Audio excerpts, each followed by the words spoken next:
गेल्या 3 महिन्यांपासून जागा वाटपावरून महाविकास आघाडीमध्ये सुरू असलेला तिढा आता संपलेला आहे असं दिसतंय। कारण महाविकास आघाडीचा जागा वाटपाचा फॉर्म्युला जवळपास निश्चित झालाय। पुढारी न्यूजच्या हाती लागलेल्या फॉर्म्युलानुसार महाविकास आघाडीमध्ये उद्धव ठाकरेच मोठा भाऊ असतील, तर काँग्रेस आणि त्यापाठोपाठ शरद पवार यांची राष्ट्रवादी आणि त्यानंतर इतरांना जागा मिळतील अशी माहिती समोर आली। याशिवाय राजू शेट्टी वंचितला सुद्धा जागा द्यायची शक्यता आहे। महाविकास आघाडीमध्ये शिवसेना उद्धव ठाकरे गट 21 जागा लढवणार, शरद पवार यांच्या राष्ट्रवादीला 9 जागी लढवण्याची संधी असेल, तर काँग्रेस 15 जागा लढवणार असल्याची सध्या माहिती पुढारी न्यूजला मिळते। इतर पक्षांना 3 जागा दिल्या जातील असं सध्या प्राथमिक कयास बांधला जातोय।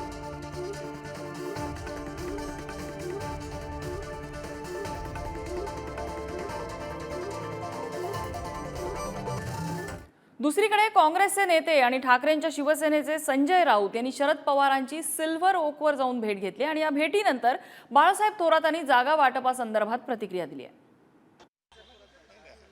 लोकसभेच्या निवडणुकीच्या दृष्टीनेच आम्ही एकत्र बसलो होतो, कारण आता सगळा काही कार्यक्रम लवकरच आचारसंहिता येऊ शकते आणि सगळ्या विषयांची चर्चा या निमित्तानं आम्ही केलेली आहे। याशिवाय राहुलजी गांधी हे सुद्धा 10 तारखेपासून महाराष्ट्रात येत आहेत। त्यांची जी यात्रा चालू आहे, न्याय यात्रा, ती मुंबईमध्ये सुद्धा आहे आणि मुंबईमध्ये सभा सुद्धा होणार आहे। या सगळ्या गोष्टींची चर्चा आम्ही एकत्र पद्धतीनं केलेली आहे। हम जो लड़ रहे हैं वो महाराष्ट्र करके लड़ रहे हैं, हमारे हित के लिए लड़ रहे हैं, हमारे राज्य के लिए लड़ रहे हैं, देश हित के लिए लड़ रहे हैं। अभी मैं किसी भी उम्मीदवार पे बात नहीं करूंगा या सीट पे बात नहीं करूंगा, क्योंकि हमारी बातें चल रही है। एमवीए में अगर आप देखें तो जो वरिष्ठ नेता है वो बातें कर रहे हैं।